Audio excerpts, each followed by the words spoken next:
नमस्कार, मी नाना आहिरे. आवाज in news Marathi चॅनलमध्ये आपलं सर्वांचं स्वागत करतो. बघूया आजची ठळक बातमी. उठलो आणि एक सगळ्यात वाईट बातमी बघितली.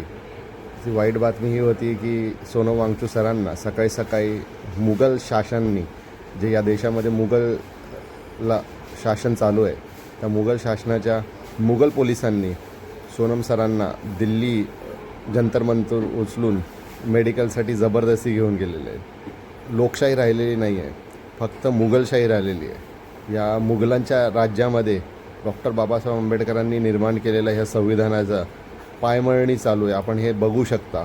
आणि भारताची जनता ही तुम्हाला सोडणार नाही, ही गोष्ट लक्षात ठेवावी. आणि मी अक्षय आंबेडकर सोनम वांगचुकसोबत कायम उभा आहे आणि उभा राहणार आहे.